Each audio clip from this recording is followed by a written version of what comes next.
Olá, irmãos, irmãs, Deus abençoe a todos, no nome do Senhor Jesus Cristo. Eu quero trazer uma meditação nesse nosso vídeo para chamar a atenção de todos nós. Nós temos recebido de Deus. Você que acompanha apenas os Chaves do Evangelho, nós temos no canal a transmissão dos cultos. Culto terça, quinta, domingo. Nós temos programa na sexta-feira, programa assim está escrito. Todos esses eventos são de Deus uma chuva.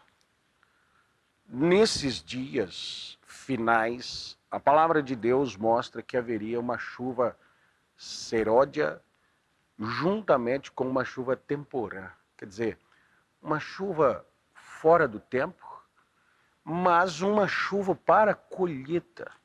Essas duas chuvas viriam juntas para darem à igreja, lavoura, uma força sobrenatural extra para que ela pudesse, então, produzir aquilo que Deus espera dela. Se você não é inscrito, inscreve. Acompanhe as transmissões, culto de oração, pregação da palavra, escolas dominicais, culto de Santa Ceia. Isso para abençoar o povo de Deus. E nós sabemos que não é só o nosso canal aqui que traz essa bênção de Deus. Muitos outros homens sérios, ministérios vindicados e aprovados por Deus, estão trabalhando nesse mesmo intento de fazer com que o povo de Deus, como uma lavoura, segundo a parábola do semeador nos evangelhos, São Mateus capítulo 13, esse povo de Deus é comparado como uma lavoura semeada por Deus, cuidada pelos seus anjos, trabalhadores, ceifeiros, semeadores. Então, há muitos outros ministérios trabalhando nesse mesmo propósito. Mas, infelizmente, a gente às vezes observa que o cuidado de Deus tem vindo, porém, a resposta, o resultado não tem sido, às vezes, satisfatório. Eu quero meditar em Hebreus capítulo 6, a partir do verso 7, para nós cobrar de nós mesmos. Uma coisa é eu te cobrar, outra coisa é você se cobrar. Como é que nós nos cobramos? Nós nos cobramos pela consciência que a palavra de Deus nos traz. Então veja, porque a terra que embebe a chuva, que muitas vezes cai sobre ela e produz erva proveitosa para aqueles por quem é lavrada, recebe a bênção de Deus. Então Deus dá aos pregadores inspirações. Eu vou pregar hoje sobre cura. Deus derrama uma unção de cura como chuva. Aqueles que recebem e são curados, eles são abençoados por Deus. A gente já viu até em alguns comentários, as pessoas têm a facilidade de criticar uma pregação. Não acho assim, não. Eu sei lá, coloca alguma crítica. Veja, mas a terra que recebe a chuva e produz espinhos e abrolhos é reprovada e perto estar da maldição e seu fim é ser queimada. Medita aí na sua vida. O que tem produzido tudo que você tem ouvido da parte de Deus? Tudo que Deus tem feito por você, qual é o resultado que você pode colher, que eu posso colher. Meu Deus, o que eu ouvi, o apóstolo Paulo chega a falar assim: vocês não deveriam mais ser crianças. Eu tenho falado com vocês, mas estou precisando dar leite para vocês. Vocês discutem rudimentos da doutrina, das genealogias intermináveis, dos batismos, disso, daquilo outro. Pessoas que tomam a palavra de Deus como chuva de bênção apenas para discutir. Eu creio que lá em Isaías, capítulo 58, Deus dá uma advertência sobremaneira dura no povo dele, porque falou: olha, vocês estão jejuando, mas para que vocês jejuam? Vocês estão jejuando para poder as pessoas ficarem sabendo que vocês jejuam? Vocês estão jejuando para competir entre vocês? Vocês estão jejuando para dar punhadas ímpias uns nos outros? Não, para com isso, gente. Seria esse o jejum aprazível, dia agradável ao Senhor? Olha o que Deus espera de nós. Mas de vós, ó amados, esperamos coisas melhores e coisas que acompanham a salvação, ainda que assim falamos. Irmãos, você que está me assistindo agora, amado de Deus, amada de Deus, família amada, Deus espera de você mais. E quero dizer algo: você pode mais. É só isso. Eu quero pegar a minha vida, pegar a minha vida como pregador, como pastor, e colocar diante de um espelho e dizer para mim mesmo: é só isso? Você pode fazer melhor. Eu posso fazer melhor. Eu posso me aprofundar mais. Eu posso ler mais. Eu posso aplicar aquilo que leio. Eu posso transformar as coisas que eu ouço em atitudes na minha vida de uma forma mais eficaz. No trato para com a minha esposa, com os meus filhos, com as pessoas que me ouvem, com as pessoas que me dão a honra de pastoreá-las, eu posso melhorar. Essa avaliação tem que ser feita e Deus espera isso. Eu posso mais. Mas de vós, ó amados, esperamos coisas melhores. Eu não espero que você seja uma terra que recebe, e quando produz espinho. Olha, um lavrador que planta e vem na hora certa, lua certa, estação correta, chove, ele pôs uma boa semente e depois ele encontra ali, no lugar da sua lavoura, um monte de espinhos e carrapichos e ervas. O que ele faz com essa terra? Põe fogo. Não somos nós que ouvimos a palavra, que recebemos as bênçãos de Deus e ainda produzimos coisas erradas. Porque Deus não é injusto para se esquecer da vossa obra e do trabalho da caridade, que para com o seu nome mostraste enquanto servistes aos santos e ainda servis. Então Deus espera do seu povo um serviço de uns para com os outros. Um socorro, um amor, oração, exortação, compartilhamento de dons. Deus me deu um dom e eu preciso colocar esse dom em exercício, em benefício dos meus irmãos. Pastor Lei, o senhor está fazendo tanta coisa, vai te cansar. Ora, Deus me deu um dom, eu não posso guardar isso. Mas Deus também te deu um dom. Deus também deu dons para a sua família. Ele repartiu isso com liberalidade. Ele derramou. Quando a palavra, tanto Joel capítulo 2 como Atos 2, 17 ali, quando vai falar do Espírito Santo, usa a palavra derramou. Derrama o Espírito Santo. E nos últimos dias diz Deus que do meu Espírito derramarei sobre toda a carne. E os vossos filhos terão visões, terão sonhos, e aí vai. Então Deus derrama, eu recebo. mas eu não permito essa minha comunidade, que nós chamamos de igreja, de ministério, usufruir do que Deus me deu, do que eu sou para o povo de Deus. Deixa eu tomar aqui, já que eu citei, São Mateus, capítulo 13,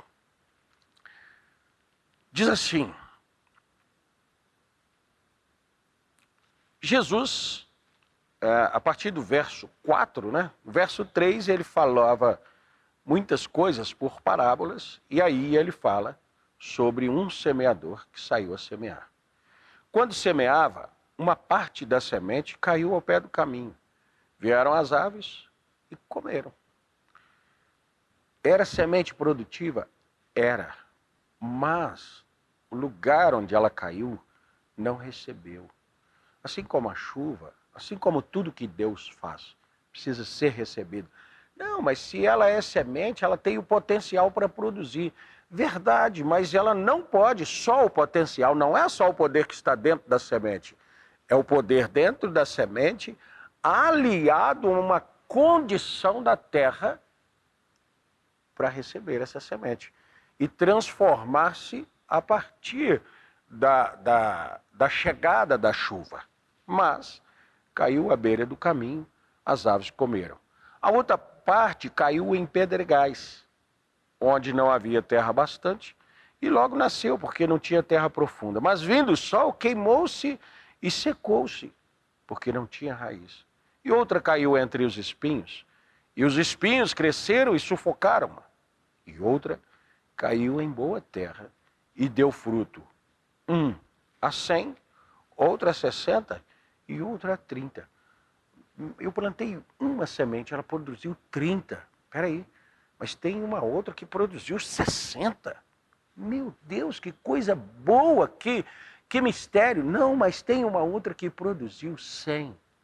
Vamos avaliar essa de 100? Que coisa. O que ela fez para que a mesma semente que a ave comeu, que os espinhos sufocaram, que os pedregais não deram força suficiente, da mesma semente caiu num lugar. E ao invés de nascer 30, ao invés de nascer 60, nasceu 100. Nasceram 100 frutos advindos de uma semente. Semente, me diga o seu segredo. O que aconteceu com você? Não aconteceu nada comigo. O potencial estava em todas as sementes. A questão foi o cuidado ao redor.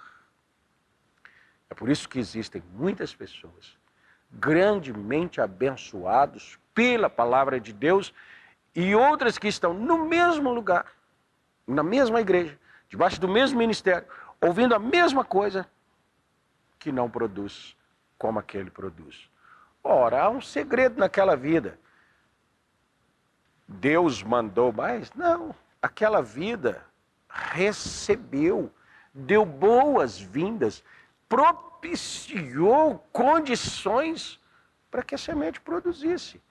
Está feito a nós o cuidar dessa produção, receber essa terra e não permitir que essa chuva, receber essa chuva e não permitir que essa terra produza espinhos. Receber essa semente e ter essa terra preparada previamente para receber a semente. Como é que eu preparo a minha vida previamente para receber a palavra de Deus? Expectativa, entusiasmo. Senhor, eu vou para a tua casa, eu vou ao culto. Ou, Senhor, eu vou ler a palavra. Você não pode pegar a palavra. Eu vejo muita gente dizendo assim, vou ver o que Deus fala comigo. E o sacerdote os moverá em oferta do movimento perante o Senhor. O sacerdote. Não. Senhor, eu preciso da tua palavra.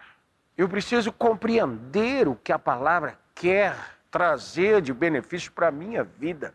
Me dá unção. A mesma unção que o Senhor deu ao profeta quando falou, a mesma unção que o Senhor deu ao escriba quando escreveu, me dê a mesma unção, porque eu quero extrair a mesma coisa que ele desejou que que produzisse. Isso é uma expectativa. E depois, entusiasmo. A palavra veio. Só o entusiasmo não é suficiente, porque diz a Escritura que as chuvas caem sobre os justos e injustos. A chuva caiu sobre o trigo e a chuva caiu sobre o joio. O joio glorificou, o trigo glorificou, eles se alegraram, se alegraram. A questão foi que o joio, no momento de manifestar-se, ele produz, ele manifesta semente errada. Então a chuva não transformou a natureza dele. E o entusiasmo dele também com a chuva não trouxe benefício nenhum. Mas o trigo, ele foi jogado em uma terra cuidada, preparada, recebeu a chuva, glorificou, entusiasmou, e quando produziu, era trigo. Esse trigo virou pão, esse trigo alimentou, esse trigo cumpriu um propósito. É isso que você precisa para desfrutar. Eu preciso para desfrutar das coisas de Deus. Senhor, fala ao meu coração. E quando tu falares, eu te glorificarei. E não apenas te glorificarei como chuva que cai sobre justo e injusto. Injusto também glorifica. Mas eu permitirei que os meus frutos sejam, ainda que moídos, dados a outro para benefício. O trigo não é só ser produzido, não é só dar um cacho granado, não é só amadurecer. Logo depois de todo esse processo, ele será triturado. Para quê? Porque aí é que ele virará pão. Então, a minha vida tem produzido. Agora é hora então de Deus triturar para que eu possa alimentar outro. É isso que Deus está esperando do seu povo. Não é só uma festa na igreja, não é só um entusiasmo, não é só nascer, não é só produzir. Deus quer que o grão chegue ao seu propósito final. E qual que é o propósito final de um grão? Alimentar alguém. Aí está a maneira de avaliar a sua vida. O que na minha vida alimenta outra vida. Contribui para o crescimento de alguém. Quando você chega nessa posição, você cumpriu o propósito da palavra de Deus. Você cumpriu o propósito da chuva que deveria cair. Você cumpriu o propósito da semente que foi lançada. E aí sim, você pode então dizer, Deus tem vivido através de mim e alimentado a outro. Já não vivo eu, mas Cristo vive em mim. Deus te abençoe. Busquemos juntos esse propósito, essa conduta correta, e isso nos tirará daqui o mais breve possível. Até nosso próximo vídeo, se Deus quiser, eu espero ter te ajudado a meditar um pouco em como a palavra de Deus tem que agir na minha vida. Deus abençoe.